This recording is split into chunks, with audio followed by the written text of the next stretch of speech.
அனைவருக்கும் வணக்கம். தினமும் ஒரு மூலிகை மருத்துவம்.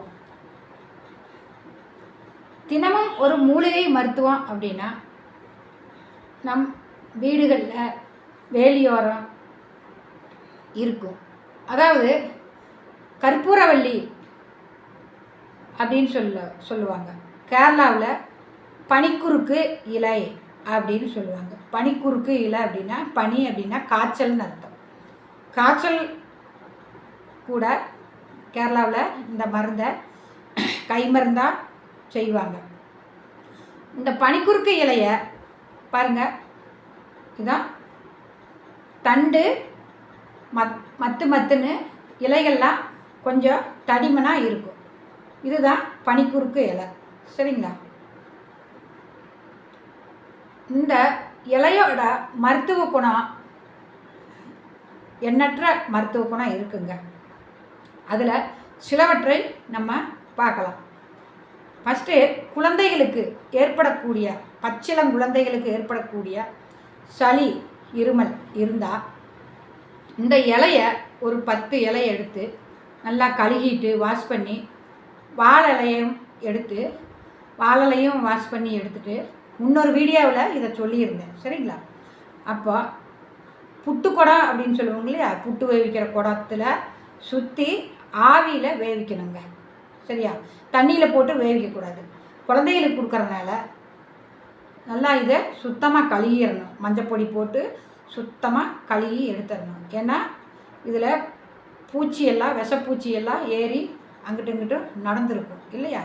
அதனால குழந்தைக்கு கொடுக்குறதுனால மஞ்சப்பொடி கல்லுப்பு போட்டு நல்லா வாஷ் பண்ணிவிட்டு புட்டு குடத்தில் வச்சு ஆவி சூடேற்றணும்.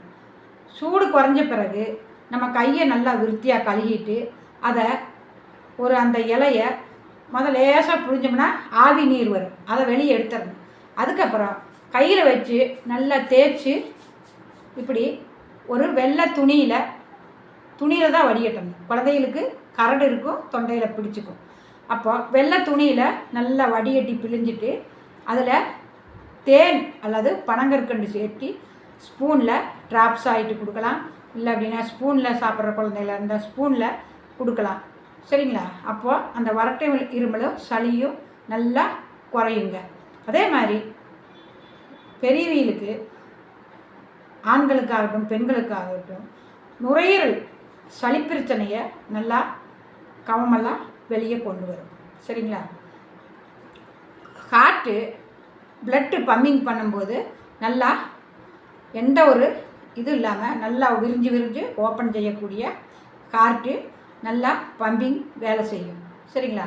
இந்த கற்பூர இலையை சும்மா மலிவாக தான் இருக்குது. விலையில்லா மருத்துவ செடிங்கிறது.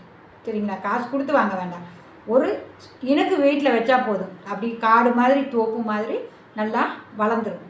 அப்படி இருக்கும்போது நம்ம இந்த மருத்துவத்தை பற்றி நம்ம பார்க்கலாம். கொஞ்சம் ஒரு 2-3 சொம்பு தண்ணி எடுத்துக்கலாம். நம்ம குடிக்கிற தண்ணியில் போட்டு நல்லா காய்ச்சி வச்சுக்கலாம். காலையிலேருந்து சாயங்காலம் வரை அந்த தண்ணி தீரும் வரை குடிக்கலாம்.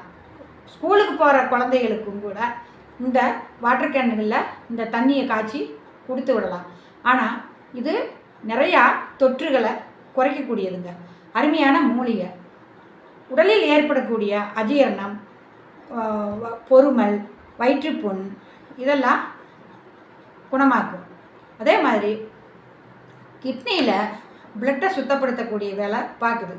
அதாவது ஃபில்ட்ரு பண்ணது கிட்னி. அங்கேயும் கூட இந்த இலையோட மருத்துவ குணங்கள் நல்லா வேலை செய்யுதுங்க. இதை நம்ம டெய்லியும் கூட பயன்படுத்தி வரும்போது நம் உடலில் ஏற்படக்கூடிய அனைத்து நோய்களையும் இது குணமாக்குது. அதனால் இதை சில பேர் என்ன செய்வாங்க அப்படின்னா, தலைவலி அப்படின்னா தண்ணி புட்டு ஒரு பாத்திரம் வாய் ஒடுக்குமான உள்ள பாத்திரத்தில் போட்டு கொஞ்சம் தண்ணி ஊற்றி கொதிக்க வச்சு இந்த இலையிலையும் போட்டு கொதிக்க வச்சு ஆவி பிடிக்கலாம். சரிங்களா? ஆஸ்துமா, சைனஸ் பிரச்சனை உள்ளவங்களுக்கும் ஆவி பிடிக்கும்போது அந்த சுவாசம் நல்லா மூச்சு விடுறதுக்கு நல்லா எஃபெக்டாக வேலை செய்யும். அந்த மாதிரி செய்யலாம். சரிங்களா? அப்படி இல்லை அப்படின்னா ஒரு இலையை பிச்சு தலைவலி அப்படின்னா 2 சைடும் இந்த மாதிரி தொட்டு தண்ணி தொட்டா எச்சி தொட்டு வச்சா அப்படியே ஒட்டிக்குங்க. தலைவலி விட்டால் தான் இந்த செடி கீழே விழுகும் இலை. சரிங்களா? அந்த மாதிரி தலைவலிக்கு யூஸ் பண்ணலாம். இந்த கற்பூரவள்ளி இலையை டேண்டர்ப்பு தலையில் முடி உதிருதா, டேண்டர்ப்பு இருக்குது அப்படின்னாலும் கொஞ்சம் செம்பருத்தி பூ அல்லது இலை, இதில் ஒரு 10 கற்பூரவள்ளி இலை, ஒரு 10. சரிங்களா?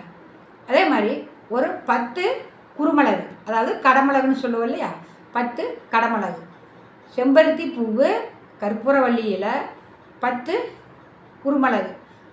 ரெண்டாவது பால், ஒரு தலைக்கு அந்த அரைக்கிறதுக்கு ஏற்ற மாதிரி இதை நல்லா அம்மியில் வச்சு அரைச்சி, பால் தான் ஊற்றணும், தண்ணி ஊற்றக்கூடாது, பால் சேர்த்து அரைச்சி இந்த அரைச்ச விழுதை எடுத்து நல்லா கையில் வச்சுக்கிட்டு நல்லா முடிகளில் உள்ள கையை விட்டு நல்லா 2 கையிலையும் நல்லா முடிகளில் நல்லா மசாஜ் பண்ணி கொடுக்கணுங்க.